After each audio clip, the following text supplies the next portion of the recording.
Hey guys, good morning. I'm just going to do, we're going to do an article for reading today. And you can see from the title, different forms of water. And what I want to do, I guess, is first is go over the question set so you get an idea.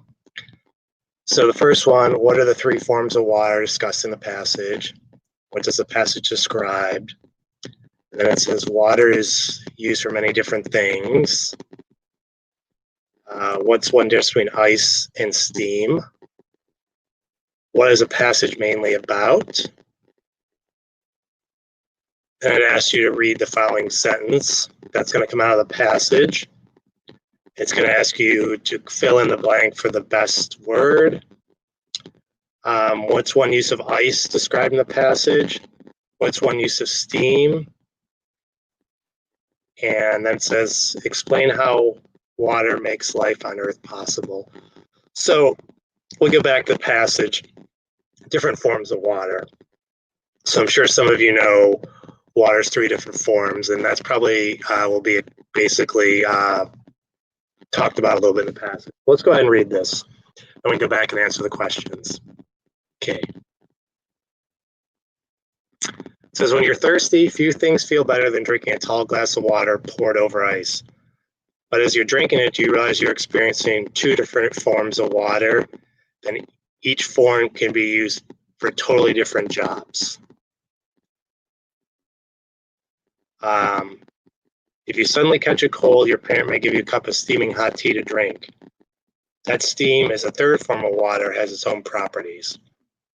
So it says water is the most common compound on Earth, covering about 70% of the planet's surface.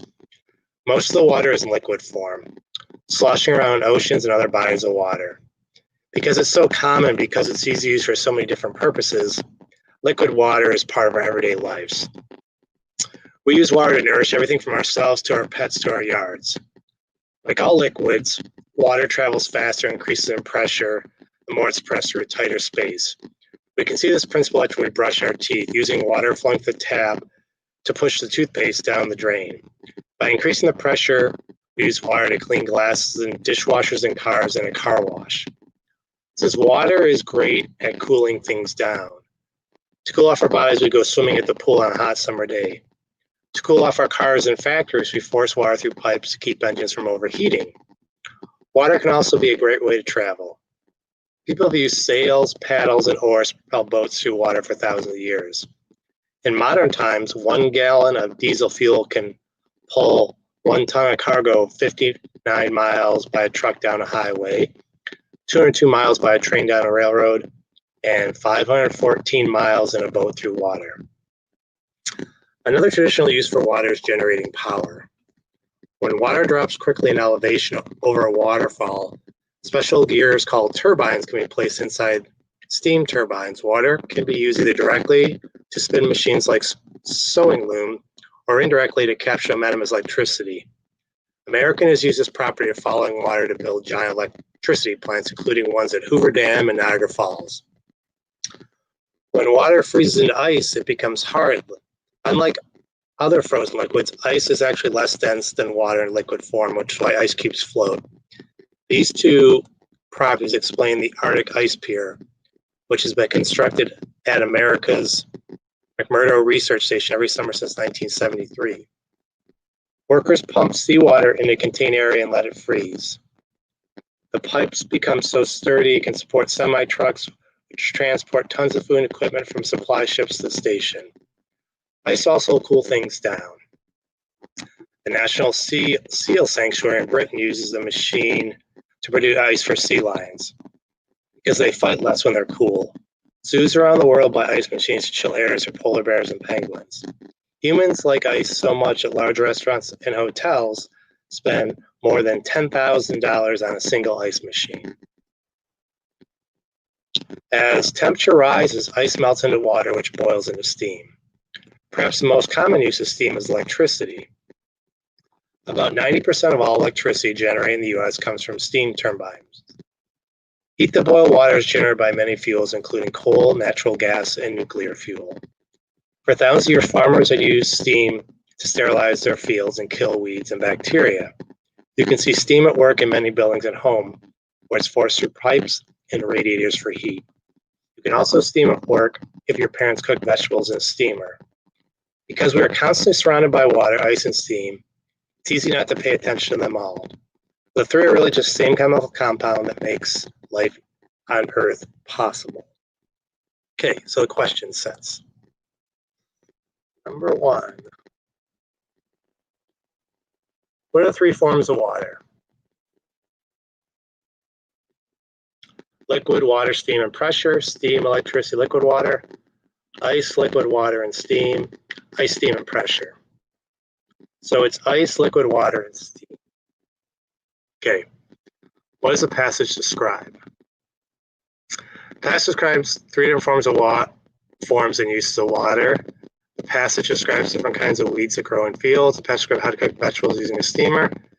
And the passage describes the effects of brushing your teeth. It would be A. It talks about all those three, but the main idea describes different forms and uses of water. Okay, so it'd be A.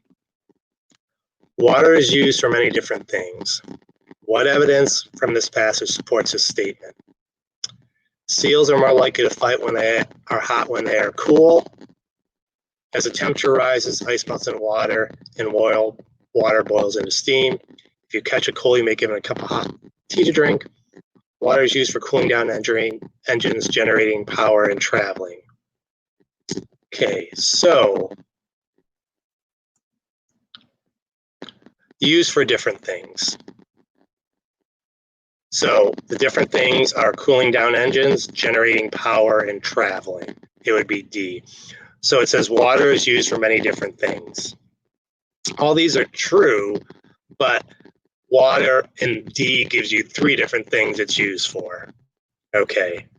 Number 4. What is one difference between ice and steam? Ice is hot, steam is cold. Ice is cold, steam is hot. Ice is a liquid, steam is a solid. Ice is a gas, steam is a liquid. So really, ice is cold, steam is hot. Okay. Number 5, what is this passage mainly about?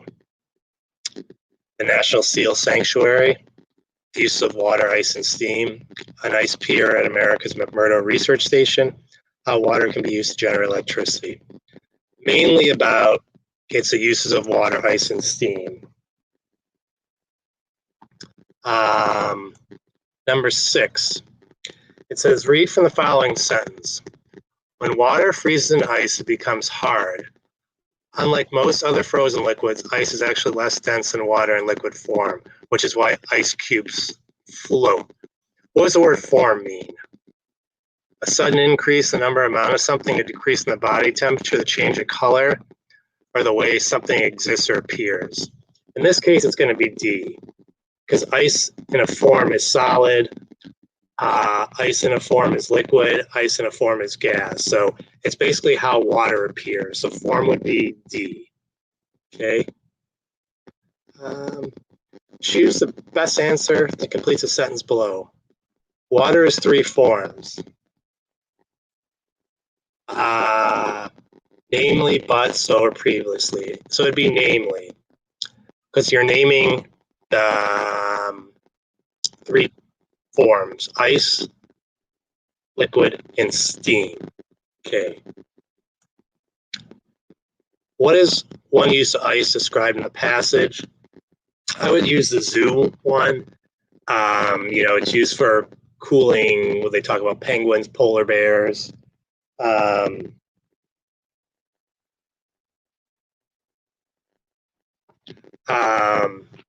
What's one use of steam? If we go back to the passage, I think like generating heat would be one. Let me see here.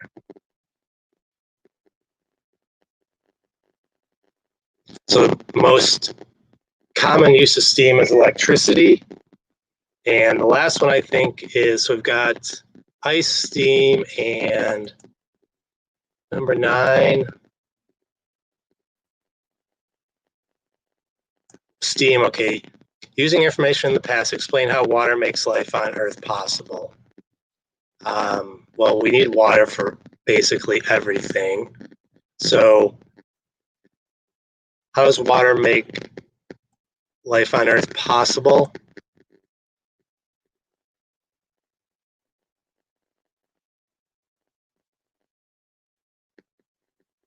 Because we use water for obviously drinking, we use steam for electricity, ice for cooling things.